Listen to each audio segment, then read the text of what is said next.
الحمد لله نحمده ونستعينه ونستغفره ونؤمن به ونتوكل عليه ونعوذ بالله من شرور أنفسنا ومن سيئات أعمالنا من يهده الله فلا مضل له ومن يضلله فلا هادي له ونشهد أن لا إله إلا الله وحده لا شريك له ونشهد أن سيدنا محمدا عبده ورسوله أما بعد قابل قدر عزیز دوستو،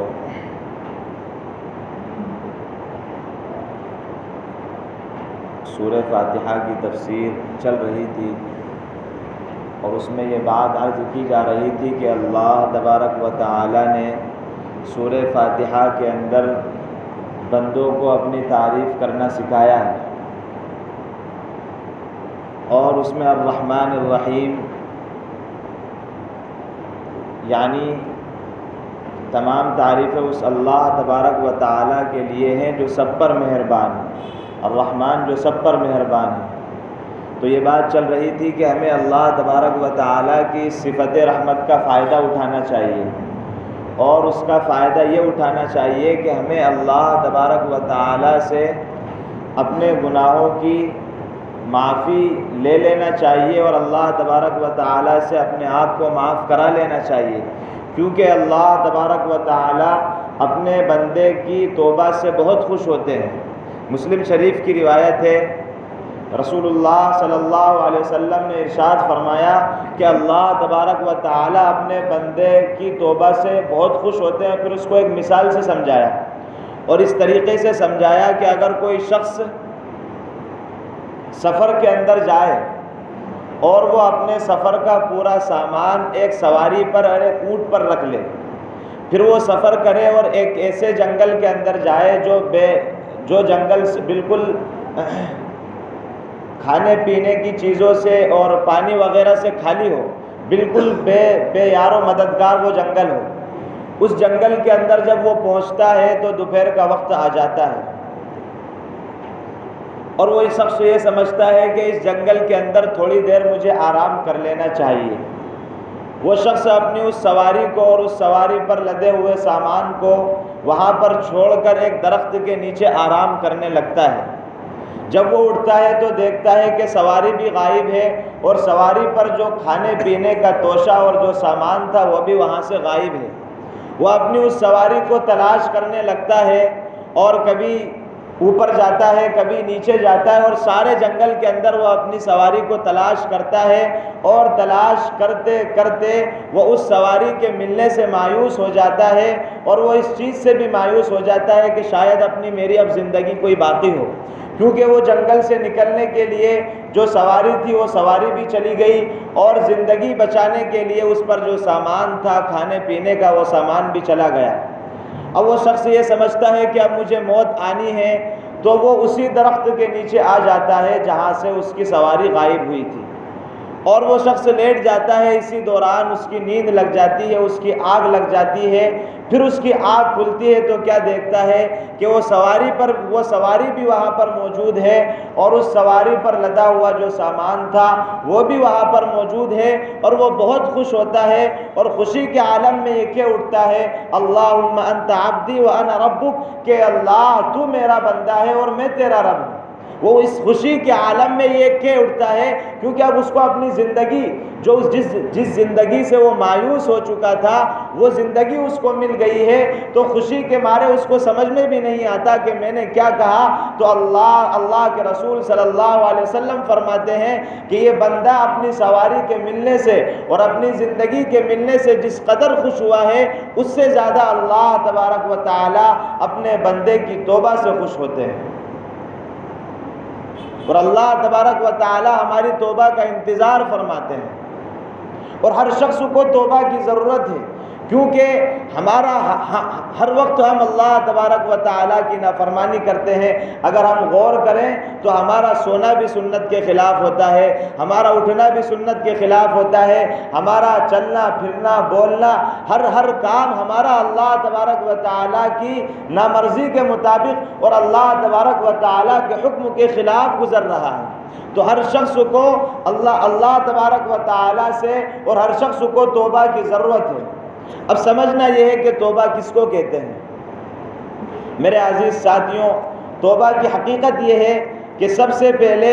بندہ اپنے دل کے اندر اللہ تبارک و تعالیٰ کا خوف پیدا کرے، اللہ تبارک و تعالیٰ کا ڈر پیدا کرے، اللہ تبارک و تعالیٰ کی معرفت حاصل کرے کہ اس کے دل پر، اس کے قلب پر اللہ تبارک و تعالیٰ کی معرفت کا، اللہ تبارک و تعالیٰ کے پہچاننے کا نور پھیل جائے، اور اللہ تبارک و تعالیٰ کا خوف اور اللہ تبارک و تعالیٰ کا ڈر اور اللہ تبارک و تعالیٰ کا دھیان ہم کیسے حاصل کر سکتے ہیں۔ اس کا طریقہ یہ ہے کہ کبھی تنہائی کے اندر، رات کے اندر ہم اٹھیں اور پھر اللہ تبارک و تعالیٰ کے سامنے بیٹھیں اور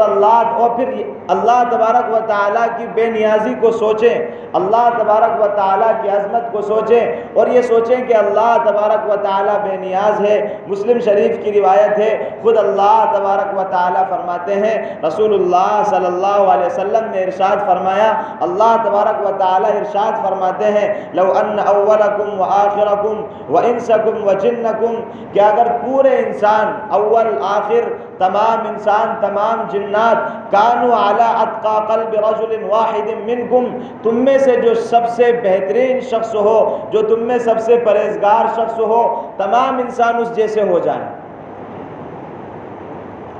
تو اللہ تبارک و تعالیٰ فرماتے ہیں ما زاد ذلک فی ملکی شیئا، اگر پورے انسان، دنیا کے سارے انسان اور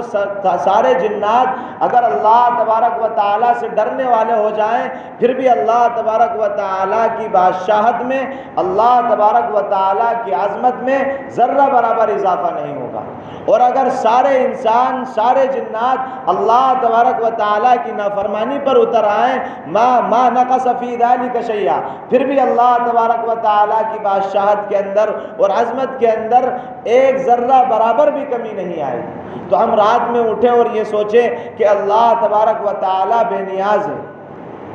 اور اللہ تبارک و تعالیٰ نے جنت پیدا فرمائی، اور جنت کے اندر جو لوگ جائیں گے ان کا بھی فیصلہ اللہ تبارک و تعالیٰ نے فرما دیا، جہنم پیدا فرمائی، جہنم کے اندر جن لوگوں کو جانا ہے ان کا بھی اللہ تبارک و تعالیٰ نے فیصلہ فرما دیا، کون لوگ سعادت مند یعنی خوش قسمت ہوں گے، کون لوگ بدبخت ہوں گے، ان کا بھی اللہ تبارک و تعالیٰ نے فیصلہ فرما دیا۔ پھر یہ سوچیں کہ نہیں معلوم، اپنے آپ کو مخاطب کریں کہ اے نفس نہیں معلوم، تو جنت کے اندر جائے گا، اور یہ بھی ہو سکتا ہے کہ تیرا فیصلہ جہنم کے اندر ہو جائے اور پھر ساری زندگی تو آگ کے عذاب کو جھیلتا رہے۔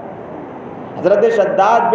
شداد رحمہ اللہ ساری رات کروٹیں بدلتے اور ساری رات نہیں سوتے، پھر صبح اٹھتے تو یہ کہتے کہ اللہ، جہنم کی آگ کے خوف سے، جہنم کی آگ کی ڈر سے آج ساری رات مجھے نیند نہیں آئی۔ ہم بھی کبھی رات کے وہ تنہائی میں اٹھیں اور اللہ تبارک و تعالیٰ کے سامنے بیٹھ کر اپنی زندگی کے بارے میں سوچیں، اور یہ سوچیں کہ موت تو مجھے بھی آنی ہے، ہمارے پردادا چلے گئے، دادا چلے گئے، ان کی جو دولت تھی، ان کی جو دنیا تھی وہ ہمارے پاس آ گئی، ایک دن ہمیں بھی یہاں سے جانا ہے۔ پھر قبر کے اندھیری کے اندر لوگ ایک سفید کپڑے میں لپیٹ کر ہمیں قبر کے اندر چھوڑ آئیں گے، جہاں سوائے ہمارے اعمال کے کوئی چیز ہمارے ساتھ نہیں دے گی۔ اپنے آپ کو سوچیں کہ ہم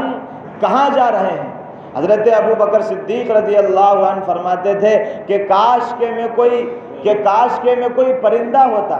تاکہ اللہ تبارک و تعالیٰ کے احکام کا پابند نہ ہوتا۔ حضرت ابو ذر رضی اللہ عنہ فرماتے ہیں کہ کاش کہ میں کوئی درخت ہوتا کہ میں کاٹ دیا جاتا اور مجھ سے کوئی حساب و کتاب نہیں لیا جاتا۔ تو میرے عزیز ساتھیوں، رات کی تنہائی میں اللہ تبارک و تعالیٰ کو سوچ کر، جہنم کو سوچ کر اپنے آپ کو اللہ تبارک و تعالیٰ کے سامنے آنسو بہائیں۔ اور میرے عزیز ساتھیوں، جب ہم رات کی تنہائی میں اللہ تبارک و تعالیٰ کے سامنے اٹھ کر آنسو بہائیں گے تو ہو سکتا ہے کبھی ہمارے گھر والے اٹھ جائیں اور ہماری اس حالت کو دیکھ کر وہ بھی اللہ تبارک و تعالیٰ کے سامنے رونے لگیں۔ پھر جب اللہ تبارک و تعالیٰ کا خوف دل کے اندر اچھی طریقے سے جم جائے اور ہم اللہ تبارک و تعالیٰ کا دھیان ہر وقت اپنے دل کے اندر بٹھا لیں، تو پھر گناہ کو آدمی یہ سمجھ لے کہ یہ گناہ سم قاتل ہے، یعنی قتل کر دینے والا زہر ہے اور تباہ کر دینے والی چیز ہے۔ پھر اپنے گناہ پر شرمندہ ہوں اور اللہ تبارک و تعالیٰ کی اپنے گناہوں کے دفتر کو نہ دیکھیں، بلکہ اللہ تبارک و تعالیٰ کی رحمت کے سمندر کو دیکھتے ہوئے اللہ تبارک و تعالیٰ سے معافی مانگیں۔ کیونکہ اللہ تبارک و تعالیٰ تو ہماری عاجزی کو اور ہماری ذلت کو دیکھنا چاہتے ہیں، اور اللہ تبارک و تعالیٰ ہمیشہ اس انتظار میں ہے کہ کب میرا بندہ میری بارگاہ میں آئے، دو آنسو میرے سامنے بہا دے تو میں اس کو معاف کر دوں۔ ابن قدامہ رحمہ اللہ نے اپنی کتاب التوابین کے اندر حضرت موسیٰ علیہ السلام کے زمانے کا ایک واقعہ نقل کیا کہ حضرت موسیٰ علیہ السلام کے زمانے میں ایک بہت ہی نافرمان نوجوان رہتا تھا۔ تو بستی والوں نے یہ ارادہ کیا اور یہ فیصلہ کیا اور یہ مشورہ کیا کہ اگر یہ شخص اپنے گناہوں سے باز نہیں آئے گا تو ہم اس کو اپنی بستی سے باہر نکال دیں گے۔ چنانچہ اس کو اس بستی سے باہر نکال دیا۔ پہلے شہر اور بستی زیادہ بڑی نہیں ہوا کرتی تھی، اور شہر اور بستی کے بازو میں ایک دیوار ہوا کرتی تھی جس سے سارے شہر کی حفاظت ہوا کرتی تھی۔ پھر اس کو وہاں سے نکال دیا۔ میں عربی عبارت پڑھتے ہوئے آپ کو سناتا ہوں۔ کان فی زمن موسیٰ شاب عاتن، کہ حضرت موسیٰ علیہ السلام کے زمانے میں ایک بہت ہی نافرمان نوجوان تھا، مسرف علی نفسہ، جس نے اپنے آپ پر ظلم کیا تھا، یعنی گناہوں کی وجہ سے اپنے آپ پر ظلم کیا تھا، اپنے آپ کو ہلاکت کے اندر ڈال دیا تھا۔ فَأَخْرَجُوا مِن بَيْنِهِمْ لِسُوءِ عَمَلِهِ، تو بستی والوں نے اس کے برے کام کی وجہ سے، اس کے گناہوں کی وجہ سے اس کو بستی کے اندر سے نکال دیا۔ فَحَضَرَتْهُ الْوَفَاةُ فِي خِرْبَةِ عَلَى بَابِ الْبَلَدِ، تو وہ شخص وہاں سے نکل کر جب بستی کے باہر چلا گیا تو وہاں پر جس جگہ پر وہ ٹھہرا ہوا تھا وہاں پر اس کو موت آ گئی۔ جب وہ بستی سے باہر نکلا اور اس کو موت آ گئی تو اللہ تبارک و تعالیٰ نے حضرت موسیٰ علیہ السلام کی طرف وحی کی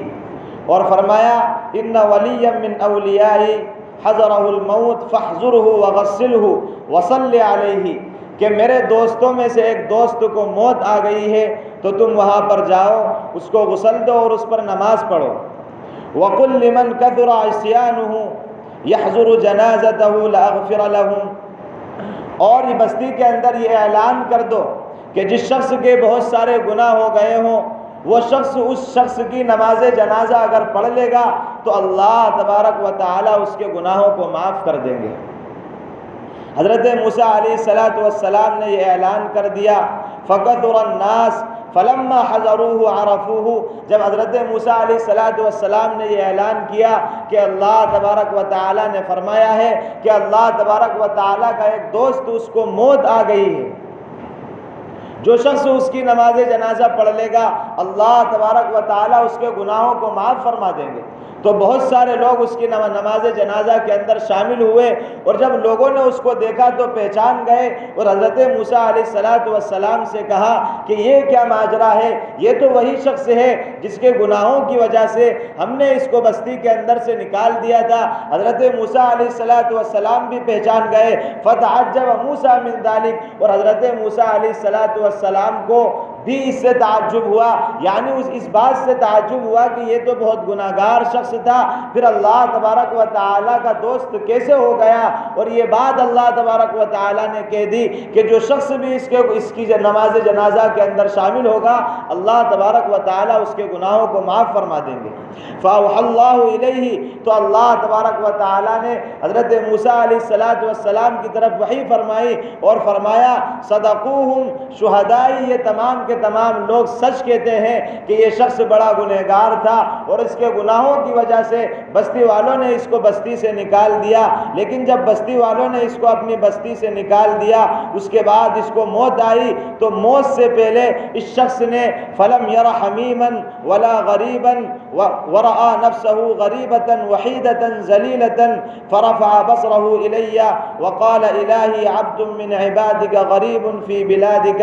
لو علمت ان عذابی، کہ جب اس شخص کو موت آنے لگی تو اس شخص نے اپنے آپ پر غور کیا، اپنے دائیں بائیں دیکھا، فلم یر حمیما ولا غریبا، تو اس شخص نے اپنا کوئی یار نہیں پایا، کوئی رشتہ دار نہیں پایا، اور اس نے اپنے آپ کو بڑا ذلیل سمجھا، اپنے آپ کو اکیلا سمجھا، اور یہ آواز لگائی کہ اللہ جس کا کوئی دوست نہیں ہوتا ہے، جس کا کوئی رشتہ دار نہیں ہوتا ہے، جس کا کوئی یار نہیں ہوتا ہے، جس کا کوئی مددگار نہیں ہوتا ہے، اس کے آپ مددگار ہوتے ہیں۔ اور اس نے کہا الہی عبد من عبادک غریب فی بلادک، کہ اے میرے اللہ، اے میرے پروردگار، اے میرے معبود،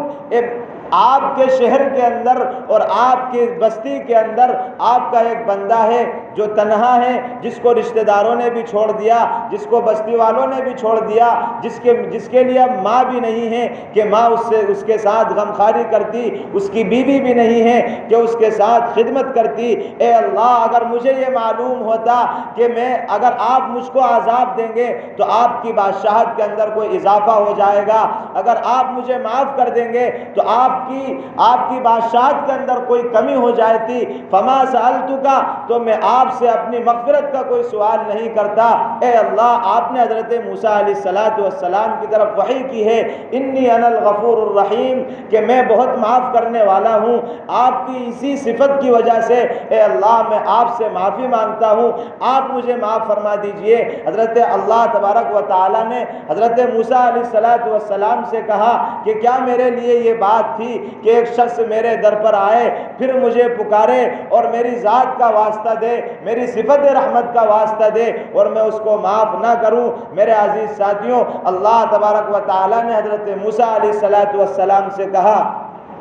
انا کہف الغریب وحبیبہ وطبیبہ وراحمہ، کہ جس شخص کا کوئی دوست نہیں ہوتا میں اس کا دوست ہوتا ہوں، جس شخص کو کوئی پناہ دینے والا نہیں ہوتا میں اس کو پناہ دینے والا ہوتا ہوں، اور میں معاف کرنے والا ہوتا ہوں۔ تو میرے عزیز ساتھیوں، ہمیں تو اللہ تبارک و تعالیٰ کو تو صرف ہمارے ندامت کی اور ہماری شرمندگی کے صرف ایک آنسو کی ضرورت ہے، ہمیں اللہ تبارک و تعالیٰ معاف فرما دیں گے۔